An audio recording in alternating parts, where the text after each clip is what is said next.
and welcome back to another Doctor Who action figure review. Today's review, I'm taking a look at another Doctor Who B&M exclusive, which is the latest History of the Daleks set, number 21, from Eve of the Daleks, starring Jodie Whittaker as the 13th Doctor. First off, a huge thank you to Jack Evans, who very kindly picked these up for me and sent them over. It's been really hard trying to find these in Bristol, so huge thank you to him, and got the TARDIS on the way as well, so stay tuned for a review of that as well.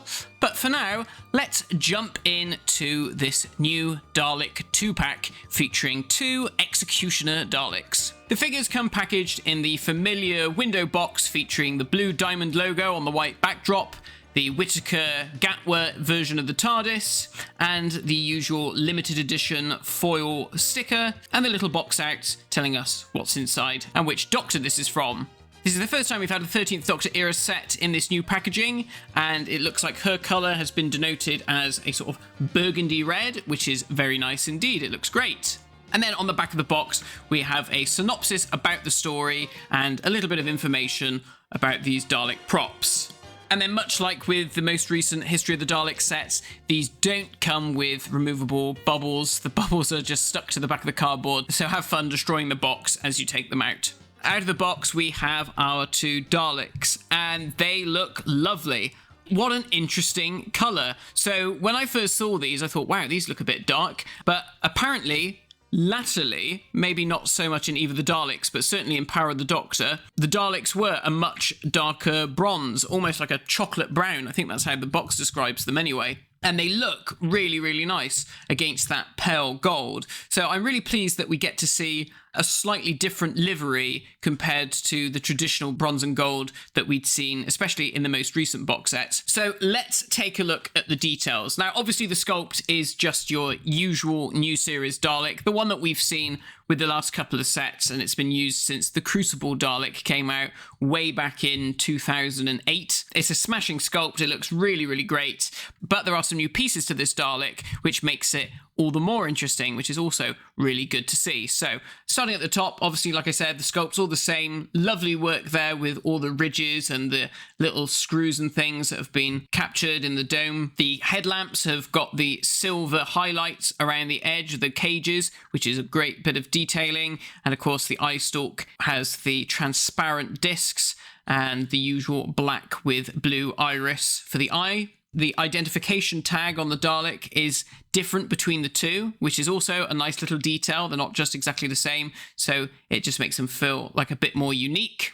And you have the black around the neck bin, and then going down to the shoulder slats, you've got this much paler gold compared to older releases, but you still have the detail of the silver for the screws, which again is a really nice touch. Because the gold is quite pale, you might be mistaken in thinking it's not there, but if you look carefully, that silver detailing is still there, which is great. And that gold detailing continues around to the gun boxes, and then of course we have the 2 new appendages. So first off, we have the Gatling gun, which is a really nice sculpt. You've got all the detail of the separate barrels around the front, and it looks very powerful, like it really means business. And at the front, you can see there's some really fine detailing in the middle of the gun there.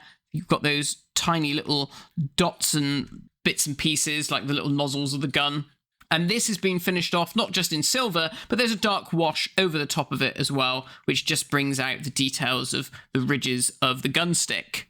And then on the other side, we have the, you can't call it a plunger, but a claw attachment. And this was always the case with the 13th Doctor Daleks. They always had this claw appendage rather than the plunger. It was like the big update that the Daleks had during her era. Again, this has been really well sculpted. Very hard to sort of photograph here, but you can see there's all these little ridges and smaller details in it there. It's sort of clasped up, so it's not like fully splayed open. And that might have been quite cool if one had a more open claw and one had a closed claw. But it's cool that it sort of creates the silhouette of the Dalek plunger. Even though it's a claw, it's got a similar feel to it, which I thought was really good when they updated them. And again, much like with the gun stick, although it's silver down the shaft, they've also added a bit of dark wash over the top just to give it a bit more of a tarnished metal feel, which is really nice. And then moving down to the skirt, again, that lovely shiny chocolatey brown bronze really glitters up against the pale of the gold. It really captures the light very nicely. And then moving down to the fender, that's just finished off in a solid black. Would have been nice to have seen some detail on the screws, maybe those painted silver, or perhaps like with the previous versions they had like a bit of a wash over it. But overall, a really nice Dalek, and like I said, the only difference between this and the other one is the name tag on the head. And of course it has all of the usual articulation like all of the previous Daleks.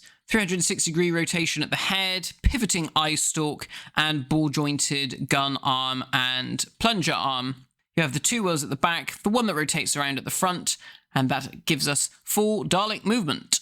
Just talking about the colours a bit more, let's compare it to the previous bronze and gold Dalek that came out, which I believe was from Parting of the Ways. This was from last year's set, and I remember when I reviewed this, I was really thrilled with this one. I loved this set, it was great, but I was particularly fond of the bronze Dalek. I think I basically said it was like the best version of that Dalek they'd ever done, and I stick by that because it does look really fantastic.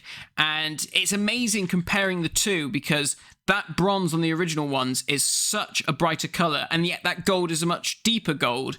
It's interesting to see how the colour evolved over the 15 or so years that they were using that livery.